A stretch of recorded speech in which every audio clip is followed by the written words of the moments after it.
দেশের বেতার উপস্থাপকদের অন্যতম শীর্ষ সংগঠন রেডিও অ্যানাউন্সার্স ক্লাবের আয়োজনে রাজধানীতে আয়োজিত হয়ে গেল জাতীয় সম্মেলন 2025, যেখানে উপস্থিত ছিলেন সারা দেশের বিভিন্ন প্রান্তের রেডিও উপস্থাপকেরা। শনিবার আগারগাঁও বাংলাদেশ জাতীয় আর্কাইভস অডিটোরিয়ামে দিনব্যাপী আয়োজনে ছিল র্যালি, আলোচনা আর সাংস্কৃতিক নানা পরিবেশনা। তুলে ধরা হয় অঞ্চলভিত্তিক ঐতিহ্য। সারা দেশের বেতার উপস্থাপকদের অংশগ্রহণে এই আয়োজন যেন হয়ে ওঠে এক মিলন মেলা। বর্ণাঢ্য এই আয়োজনে প্রধান অতিথি হিসেবে উপস্থিত ছিলেন বাংলাদেশ বেতারের মহাপরিচালক ASM জাহিদ। এছাড়াও দেশের বরেণ্য সাংস্কৃতিক ব্যক্তিবর্গ এবং মিডিয়া জগতের বিশিষ্টজনরা এই সম্মেলনে মিলিত হন প্রাণের টানে। আয়োজকরা জানান, রেডিও অ্যানাউন্সার্স ক্লাব র্যাগ সবসময় উপস্থাপকদের পেশাগত মান উন্নয়ন, পারস্পরিক সৌহার্দ্য, সম্প্রীতি এবং ভ্রাতৃত্ববোধ বজায় রাখতে কাজ করে চলছে।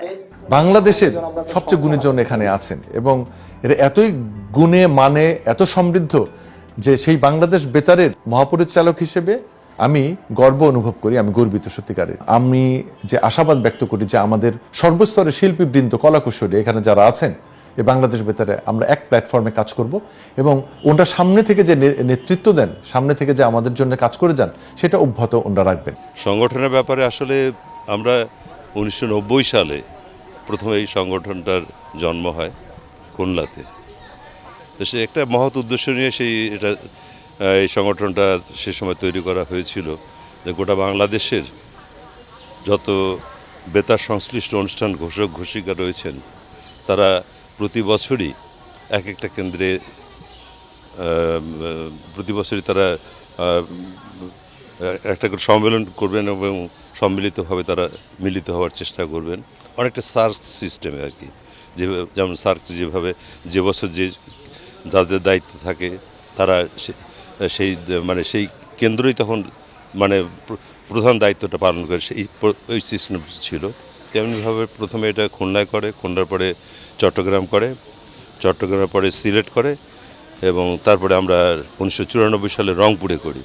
এবং রংপুরটা সর্ববৃহৎ ছিল আমাদের, ওটা আন্তর্জাতিক সম্মেলন ছিল যেটাতে বিবিসি, ডয়েচে ভেলে, তারপরে NHK তাদের প্রতিনিধিরা এসেছিলেন ও বিশাল সম্মেলন করেছিলাম আমরা, ও 3 দিন ব্যাপী ছিল সেটা। তো আমাদের দুর্ভাগ্য যে ঠিক সেই রংপুর সম্মেলনের পরে আর সম্মেলনটাকে আমরা এগিয়ে নিতে পারিনি এবং আমাদের সেই ঐক্যটাকে ধরে রাখতে পারিনি। তো যাই হোক, অনেক দীর্ঘ বিরতির পর অনেকের শুভ ইচ্ছার প্রেক্ষিতে এবারে এই সম্মেলনটা হচ্ছে। আমার ইচ্ছা, আমার শুভকামনা সবার জন্য এবং একই সাথে প্রত্যাশা যে আগামীতে এই শুভ উদ্যোগটা যেন ধরে রাখতে পারে সবাই। শিষ্য বলাটা বোধহয় ঠিক হবে না, কারণ আমরা সবাই সহকর্মী ছিলাম। আমার পরে যারা এসছে আর কি তাদেরকে শিষ্য বলা যাবে না, আমাদের সহকর্মী, আমাদের কাছ থেকে কিছু শিখেছে, আমরাও হয়তো তাদের কাছ থেকে কিছু নেবার চেষ্টা করেছি।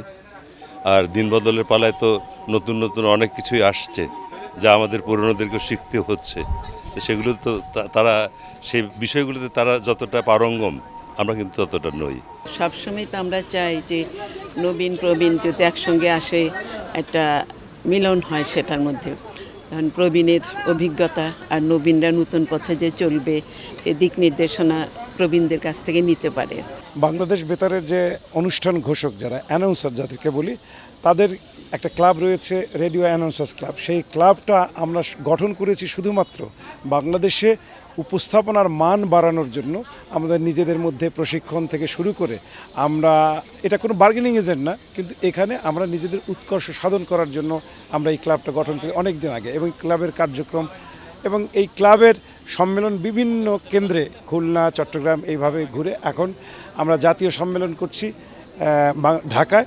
এবং এই সম্মেলনের মাধ্যমে আমরা যেটা করতে চাচ্ছি যে বাংলাদেশে উপস্থাপনায় যেন বাংলার প্রমিত ভাষা ব্যবহার হয়, এখানে যেন কোনো বাংরেজি না হয়, সেটার ব্যাপারে আমরা জোর চেষ্টা চালিয়ে যাচ্ছি। আসলে আমরা তো বেতারের কাজ করি, বেতার এমনিভাবেই নানাবিধ কারণে বিশ্বায়নের এই যুগে একটু পেছনে পড়ে গেছে, কিন্তু আমরা তারপর আপ্রাণ চেষ্টা করছি যে বেতারের মাধ্যমে জনগণকে নানা বিষয়ে বিনোদনের পাশাপাশি তথ্য, শিক্ষায় বিষয়গুলো দেওয়ার জন্য। এবং আপনারা জানেন যে বাংলাদেশ বেতার বাংলাদেশের সর্ববৃহৎ ইলেকট্রনিক গণমাধ্যম এবং এটি অতি প্রাচীন কিন্তু বাংলাদেশের, এবং এটি আপনার নানা বিষয়ে, আপনি যদি দুর্যোগ বলেন, দুর্বিপাক বলেন বা ভালো কিছু বলেন, যেমন এখন সাম্প্রতিক সময়ে যদি বলি গণভোট নিয়ে মানুষকে সচেতন করা, যে গণভোটে কী কী বিষয় অনেকে জানেন না, নির্বাচন নিয়ে সবাইকে উদ্বুদ্ধ করা, এবং পাশাপাশি যদি আপনি আমাদের ইতিহাস ঐতিহ্য সংরক্ষণের কথা বলেন, এগুলো আমরা করি এক। তো সেই কারণেই বাংলাদেশ বেতারের অ্যানাউন্সার যারা ঘোষক হিসেবে বা উপস্থাপকে কাজ করি, আমরা আসলে বেতারকে ভালোবাসি।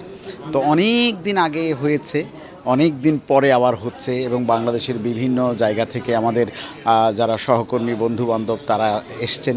আমরা আসলে অভিভূত, আপ্লুত, এবং অনেক স্মৃতি আমাদের পারস্পরিক মনে পড়ে গেল।